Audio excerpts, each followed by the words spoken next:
Hello, guys and gals, and welcome to another episode of Unique Items.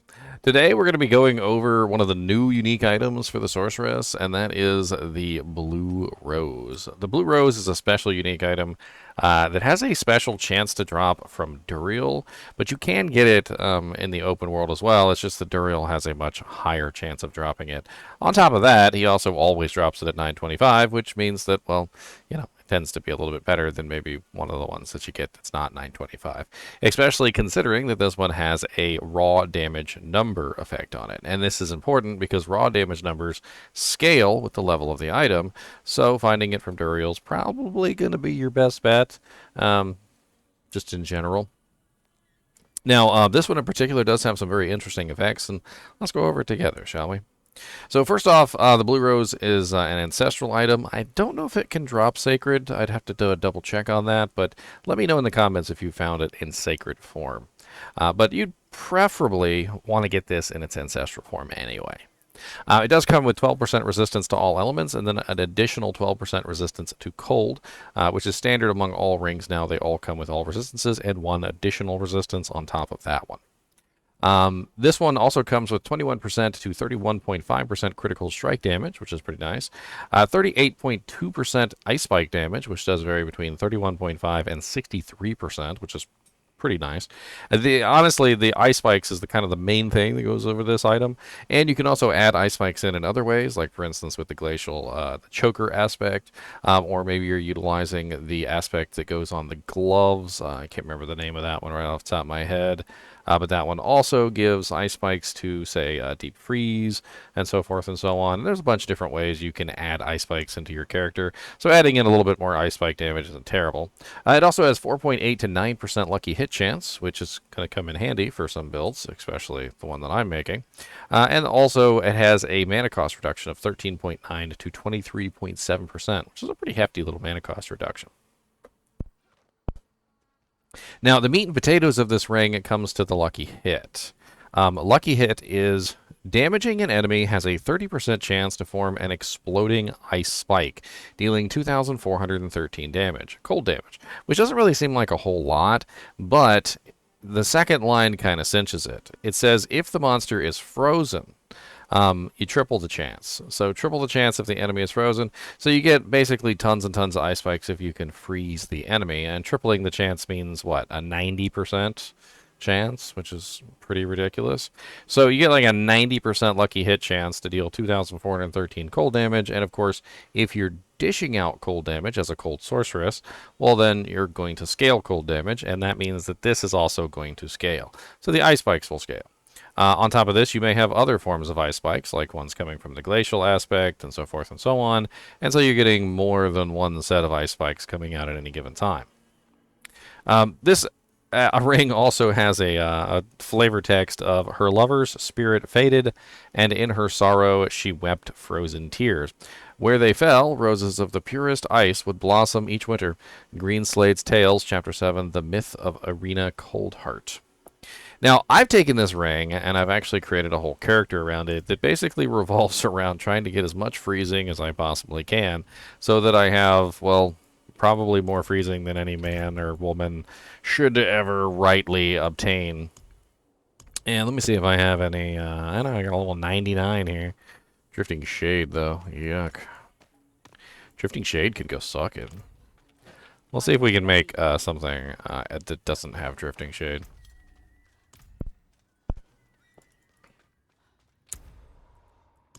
Business and fortune to you. Don't dally. Hand it over. Now, this particular character is not finished, but I would like to show you what she's capable of. So let's go with an 80 here. Let's see if I can get a decent 80. Pressure, meh. Electric shock. Eh. I like the enraged. The enraged one's nice. What else do we got? And Gals of Flame can go suck it.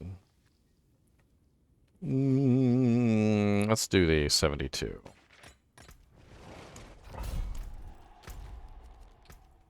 So this particular character is based around the idea of the Blue Rose.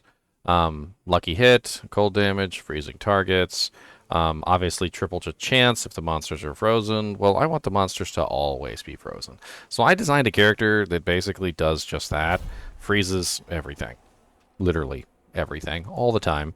I call it the freeze everything build. It has literally no purpose in life other than to literally freeze everything that has ever existed.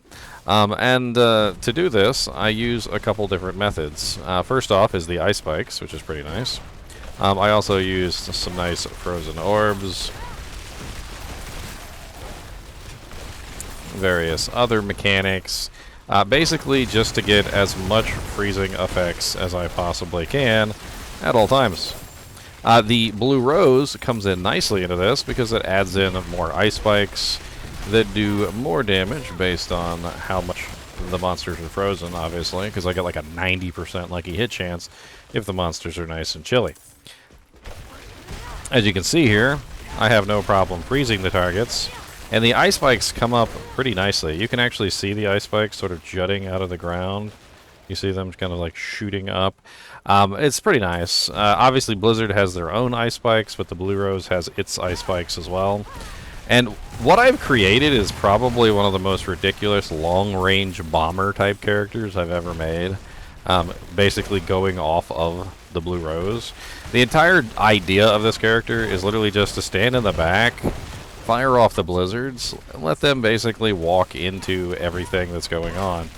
And there's tons of different modifiers on the Sorceress. All of these modifiers revolve around things like, if the monster is frozen, you get this. If the monster is frozen, you get this. And I was like, you know what? What if we made a character where everything is frozen? What if we took advantage of these things where it's like, 9% times multiplier if you get a chilled enemy, but an 18 times if they're frozen. Blue Rose has the triple this chance if the enemy is frozen. Right? There's other things in the tree that it's always like, okay, well, this if if they're frozen, you get even more. See, whenever you chill or freeze an enemy, you deal 3 times increased cold damage for 10 seconds, up to 15%. You get where is it? Here we go. 10 times increased damage to slowed or chilled enemies, but 20 times increased to stunned or frozen enemies. And so I'm thinking here, they're given all these bonuses, right? If the monster's frozen. They're like, okay, yeah, you can chill them. That's cool. But just like the Blue Rose, they throw in an additional line where it's like, well, if they're frozen, we're going to give you God bonuses. And I'm like, well, what happens if I just had everything frozen and I just got all the God bonuses, including the Blue Rose God bonus, which gives me like a 90% chance of ice spikes. And sure enough, if you can freeze every single monster in existence, well, you can dish out some pretty crazy damage to all of them. And the really cool thing about this build is that defensively, she's very weak. She is a very weak character. If I were to go into here and let these monsters hit me, they'd probably kill me relatively quickly. But the thing is that as a character that is based entirely around freezing effects, like the Blue Rose, I don't have to worry about being hit, because everything is frozen all the time. The monsters that could one-shot me, well, who cares? They can't one-shot Jack while they're frozen. So I just fire the effects here ahead of me like this, and as soon as they get within range of the ice spikes, the massive amount of ice spikes that sit on the floor constantly popping out and literally dishing out massive amounts of damage to everything within radius, all I gotta do is just wait for them to freeze, and as soon as they're frozen, all of my damage modifiers kick in.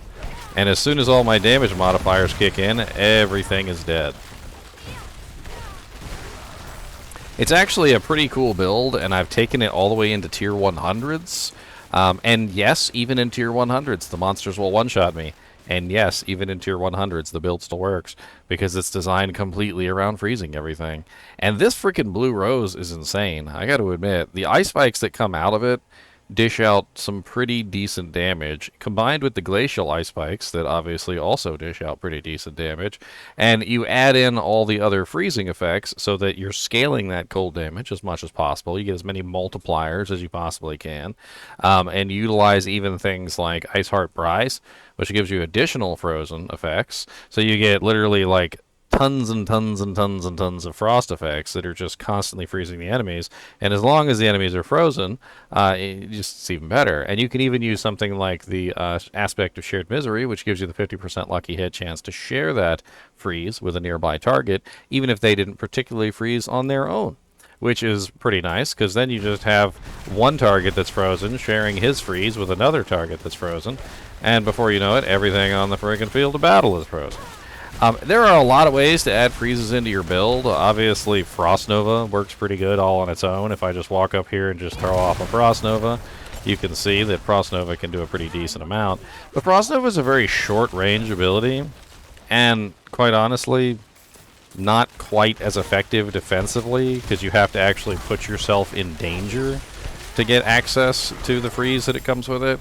So I decided to go with a completely different method to get basically permanent freezes on this character and utilize the blue rose to its heart's content. As you can see, nothing can even get near me.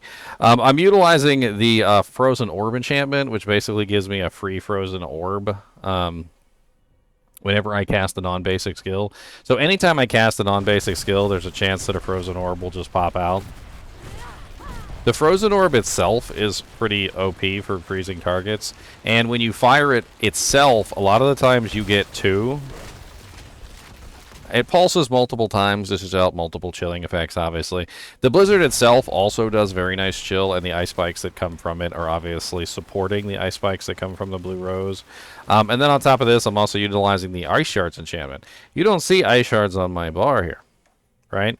So one of the things that I realized was if the monsters are going to be frozen all the time because I'm utilizing blue rose, I figure, you know, hey, if they're frozen all the time, then why not utilize the enchantment that shoots off free ice shards at everything that's frozen? Pretty easy way to get an additional amount of damage, because this way I get conjured ice shards that come out constantly while I am dishing out my damage in different ways. So I'm focusing on freezing the enemies, while most of the stuff that I'm doing is actually happening automatically. The ice shards cast automatically from the blizzards. The blue rose ice shards cast automatically, obviously, when I get the lucky hit proc. The frozen orbs cast automatically when a monster dies, a 20% chance when a monster dies to unleash an additional Frost Nova, which can help freeze all the targets nearby.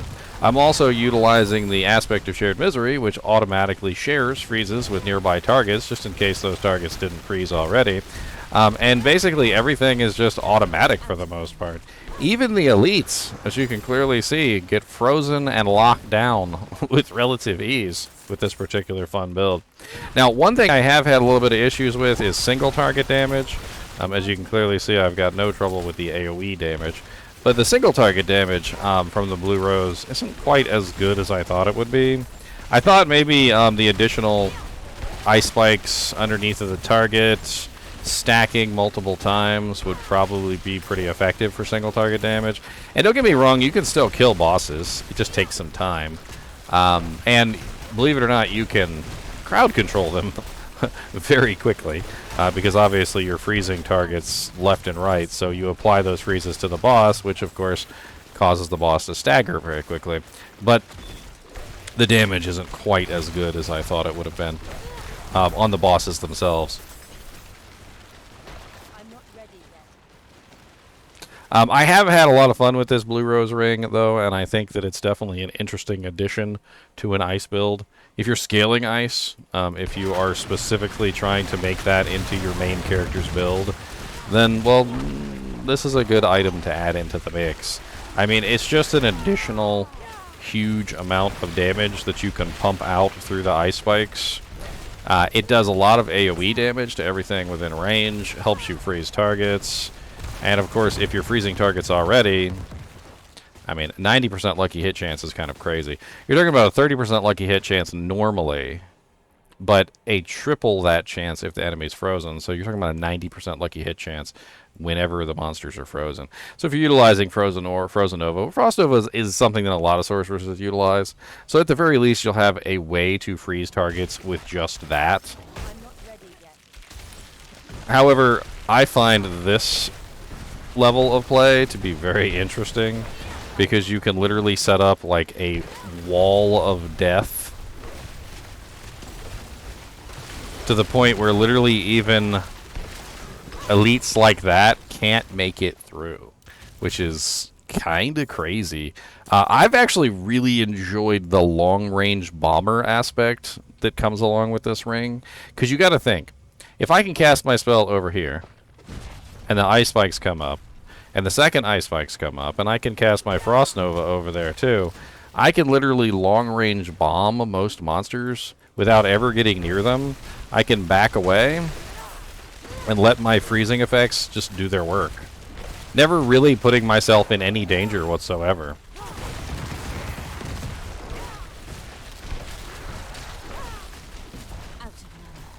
This boy wants to play. Let's give him a little deep freeze real quick.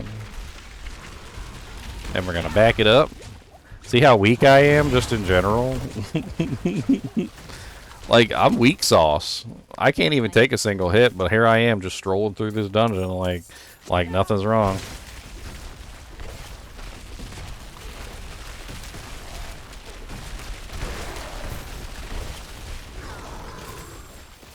Whee! Anyway, I think that's pretty much it for the Blue Rose. It's a very interesting addition to the game. I think, quite honestly, a very niche ring, though, if you're not scaling cold damage. I can't really see a lot of characters utilizing this if you're not going to be scaling cold damage. So if you're not utilizing things like Frigid Breeze, Hoarfrost, Icy Touch, Permafrost, if you're not utilizing the Paragon glyphs like the Winter glyph, the Control glyph, the Frostbite glyph, and so forth and so on, that scale that cold damage further than it would normally, it might not necessarily be the best rig for you. But if you are an Ice Sorceress, if you are utilizing those things, it's kind of like a no-brainer just to add this in to get additional spikes that come up and just, like, murder everything. I absolutely have adored this ring so far. Like I said, I built an entire character around it. So, anyway, as always, I do appreciate you guys and gals watching my videos, even when we're just talking about the Blue Rose. And as always, keep watching.